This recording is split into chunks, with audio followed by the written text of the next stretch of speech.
নমস্কার, আমি জ্যোতিষ ওমকার শুক্লা নন্দী বলছি। আমার ইউটিউব চ্যানেলে আপনাদের সবাইকে স্বাগত জানাই।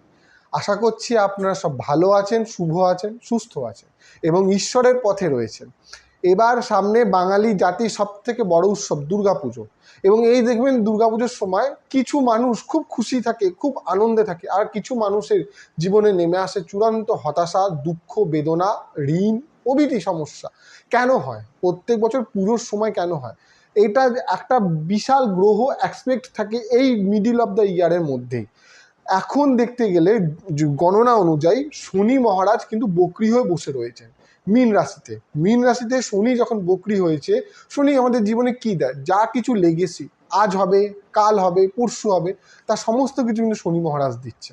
আমাদের জীবনে হতাশা, দুঃখ, কিছুতেই কিছু হচ্ছে না, ঋণ, যত টাকাই ইনকাম করবেন না কেন ঋণ থেকে মুক্ত হতে পারছেন না, ঝামেলা অশান্তি বাড়িতে লেগেই রয়েছে, হেলথ ইস্যুর পেছনে অযথা অর্থ বেরিয়েই যাচ্ছে, অশান্তিতে আপনার জীবন শেষ হয়ে যাচ্ছে, অন্ধকার, ঘরের মধ্যে অন্ধকার করে রাখবেন, যার দরজা জানলা আটকে রাখছেন বা বেশি আলো প্রবেশ করতে দিচ্ছেন না, দিনের বেলা অনেক বেলা করে ঘুম থেকে উঠছেন, এই সমস্ত কিছু কারক কিন্তু শনি, এবং এইগুলোর মাধ্যমে শনি কিন্তু নেগেটিভ এফেক্ট আপনাদের জীবনে দেয়।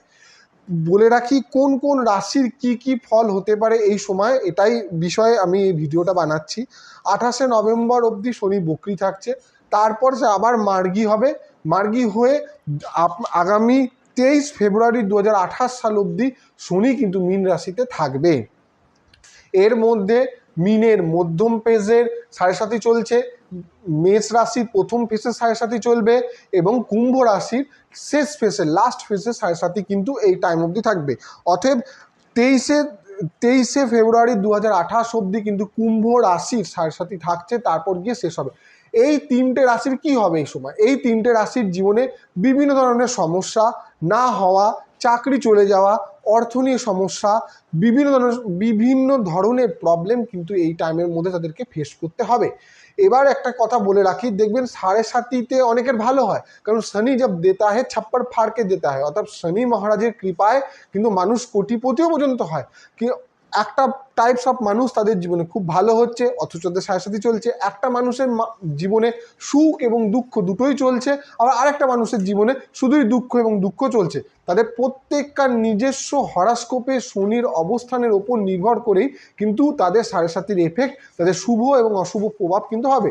দেখবেন অনেকে বিয়ে হচ্ছে, বাড়ি হচ্ছে, গাড়ি হচ্ছে, কিন্তু তাদের এই জিনিসটা হওয়ার পরও দেখা যাচ্ছে কি তাদের বাড়িতে আকস্মিক কোনো বিপদ ঘটলো, কোনো দুর্ভাগ্য চলে এলো, কোনো অ্যাক্সিডেন্ট হলো, কেউ মারা গেল, গুরুজন হানি তো 7.5 মধ্যে তো হয়েই থাকে। তো সেইগুলো কিন্তু তাদের কিন্তু মোটামুটি ফল দিচ্ছে, অর্থাৎ শুভ এবং অশুভ দুটো মিশিয়ে দিচ্ছে। আবার কিছু সংখ্যক মানুষের জীবনে শুধুই শুভ দিচ্ছে, যাদের শনি অত্যন্ত বলবান, অত্যন্ত শুভ, অত্যন্ত ভালো এক্সপেক্টে বসে রয়েছে, তাদের জীবনে কিন্তু প্রভূত উন্নতি দেবে।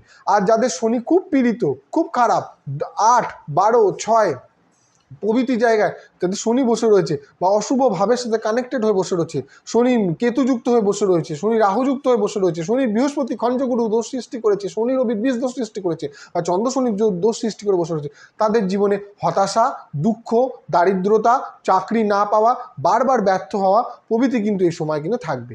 তাহলে আগামী সময় দুর্গাপুজোর এই যে টাইমটাতে আপনারা ভালো থাকার জন্য শনিদেবকে দেখুন। যখনই আপনার জীবনে যা কিছু হচ্ছে না, যা কিছু বিলম্ব, বিয়েতে সমস্যা, সবের জন্য কিন্তু শনি দায়। না হওয়া কাজের জন্য কিন্তু শনিদেব আপনার প্রত্যেকটা মানুষের জীবনে কিন্তু কিছু না কিছু এফেক্ট দেবেই, সেটা নেগেটিভ হোক বা পজিটিভ। আচ্ছা, কোন রাশির কেমন যাবে এটা বলে রাখি। বিশেষ করে এই তিনটে রাশি কুম্ভ, মীন এবং মেষ, এই তিনটে রাশির কেমন যাবে তার উপরই বিশেষ করে আলোকপাত করছি। এই যে সময়টা আসছে তাতে শনি দেবের কৃপায় মেষ রাশির জাতকদের সামান্য উন্নতি কিন্তু হতে চলেছে। বকরি থাকাকালীন অত্যন্ত দুর্ভাগ্য, অত্যন্ত অশুভ দেবে। 28শে নভেম্বরের পর যখন আবার মার্গী হবে, তখন ওদের জন্য জীবনে কিছুটা প্রসপ্যারিটি, কিছুটা উন্নতি, কিছুটা ভালো দিক কিন্তু খুলবে। গুরুজনকে নিয়ে সাবধানে থাকুন। হেলথ ইস্যু কিন্তু হবে, চাকরি নিয়ে আপনাদের সমস্যা হতে পারে, প্রেমজ বিষয়ে বাধা, প্রেম প্রণয়ের সমস্যা মেষ রাশিকে ভুগতে হবে। মীন রাশি জাতকদের হেলথ ওরিয়েন্টেড সমস্যা থাকবে, গুরুজনদের পেছনে অযথা অর্থ ব্যয় হবে, ট্রিটমেন্টের পেছনে হবে খরচা, গুরুজন হানির কিন্তু মীন রাশি জাতকদের এই সময় আছে যোগ। কুম্ভ রাশির মোটামুটি শুভ অশুভ মিলিয়ে চলছে, একটু করে শুভ একটু করে অশুভ ফল কিন্তু আপনারা পাচ্ছেন। শেষ ফেসে শনি অত্যাধিক খারাপ ফল দিতে দেয় না বা খুব একটা সমস্যা দেয় না, কিন্তু মোটামুটি টালমাটাল করে জীবন থাকবে। কোনো যারা বিজনেসম্যান কুম্ভ রাশি জাতকদের, তাদের বিজনেসে কোনো আকস্মিক লস হওয়ার নভেম্বরের মধ্যে সম্ভাবনা আছে, অথবা 28শে নভেম্বরের পর গিয়ে কোনো বড় বিজনেস ডিল বা শেয়ার বাজার নিয়ে যারা চাকরি করছেন তাদের জন্য এইটা টাইমটা শুভ হবে। ভালো কাদের হবে, তাহলে বৃষ, কর্কট এবং তুলা এই তিনটে রাশির জন্য অত্যন্ত শুভ ফল দেবে 28শে নভেম্বরের মধ্যে।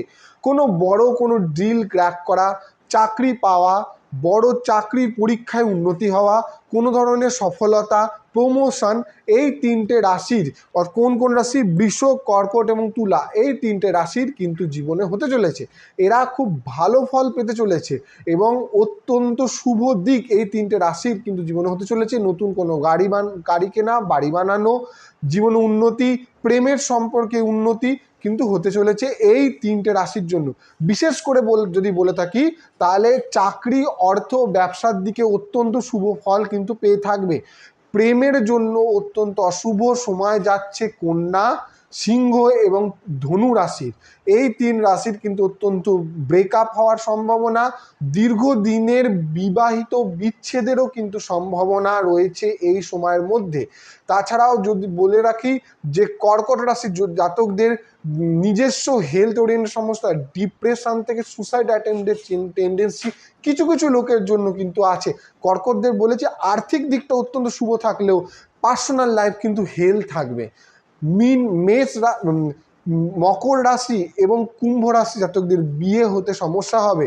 মকর রাশি জাতকদের এবং কুম্ভ রাশি জাতকদের বিয়েতে অযথা বাধা, বিয়েতে ডিলে, বিয়ে মাথায় গিয়েও ভেঙে যাওয়ার সম্ভাবনা কিন্তু এই সময় থাকবে। তাদের জন্য আফটার ফেব্রুয়ারি পর, মানে 2026 ফেব্রুয়ারির পর শুভ যোগ কিন্তু আছে। শনিকে প্রীত করার জন্য কি করবেন, সামনের যে পিতৃপক্ষ এবং দেবীপক্ষ উভয় একসাথে আসছে, এই সময়টাকে কাজে লাগান। সৌভাগ্য পাওয়ার জন্য প্রত্যেকটা ব্যক্তি পিতৃপক্ষ চলাকালীন এবং দেবীপক্ষ চলাকালীন রোজ তুলসী তলায় প্রদীপ দিন। তুলসী তলায় প্রদীপ দিলে শনিদেবের উদ্দেশ্যে তুলসী তলায় প্রদীপ দেওয়া হয়। পারলে সেই প্রদীপটা তিলের তেলের প্রদীপ দান করুন। শনি মন্দিরে এই সময়ের মধ্যে শনি মন্দিরে গিয়ে বিশেষ করে ছায়া দান, তেল দান এবং বাতাসা দিয়ে কোনো নৈবেদ্যে বাতাসা দান, এবং ভাদ্র মাসে শনিদেব মহারাজকে তাল দেওয়ারও বিধান আছে, তো সেই তাল দিয়ে পুজো দিন, দুর্ভাগ্য কাটবে।